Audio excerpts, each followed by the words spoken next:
everyone! Welcome to my diary. Napag-isipan ko palang i-share yung mga visa na ginamit ko dito sa Japan para mag-stay. First 3 years ko po dito sa Japan, ginamit ko po na visa ay Ginnoji Shusei. After po ng Ginnoji Shusei, may tinatawag po sila na Tokotei Katsudo visa. Ang duration po nito ay 6 months. Usually, ginagamit ito ng mga agent or kumpanya para ma-release agad yung iyong visa. But in my case, hindi na ako dumaan sa Tokotei Katsudo visa. Depende rin naman sa iyo. After pala ng Ginnoji Shusei, kinuha kong visa ay Tokotei Ginno. Or yung tinatawag nilang specified skill worker. Sa SSW, ang duration nito is 5 years. Sa na-experience ko, ang kaibahan ng Ginnoji Shusei sa SSW ay medyo mababa ang sahod at saka bawal kami lumipat ng kumpanya. Dapat matapos namin yung 3 years. Sa Tokotei naman, medyo mataas yung sahod. Minsan may bonus, minsan wala. Depende yun sa kumpanya. At saka, pwede kang palipat-lipat ng kumpanya mo. Sa case ko, nakadalawang lipat na ako as a Tokotei Ginno or SSW. Kung ikay nagbabalak manap ng trabaho as a Tokotei Ginno, pwede naman yun. I-share ko lang yung mga struggle ko at preparation para makapaghanda ka din. Mga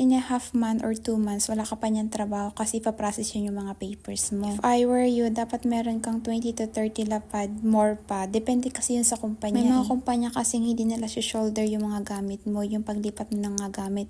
May mga kumpanya rin na hindi sila magbabayad ng inyong mga aircon, yung mga staff.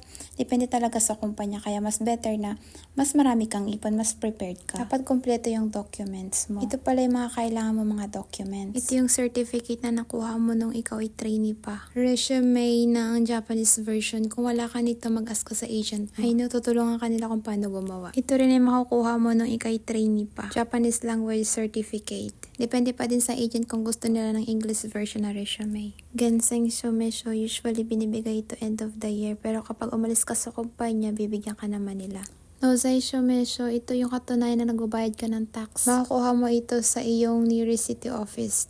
Kasei Shomesho, Certificate of Income. Makukuha mo rin ito sa iyong nearest city office. Take note, may mga years po pala ito kapag nag-apply kayo sa city hall, so make sure ask your agent. Next, 4x3 picture. Sa city hall, meron silang ID picture booth. Pwede din naman sa mga convenience store kung gusto mo makatipid. Of course, passport original, kailangan na kailangan to. Next, residence card original. Kung ako sa inyo, itago nyo yung mga old residence card niyo kasi minsan may mga agent na gusto nila makita yung old residence card for preference. Next, Risho Koyo. Bigay ito sa iyo ng kumpanya kapag nag-resign ka na last day of your work. Kailangan din pala ito guys kapag gusto mo mag-apply sa City Hall na hindi ka mo na makakabayad ng inyong pension for 1 month or 2 months kasi nga wala kang trabaho. Ang kailangan mo lang dalhin ay blue book, my number or residence card.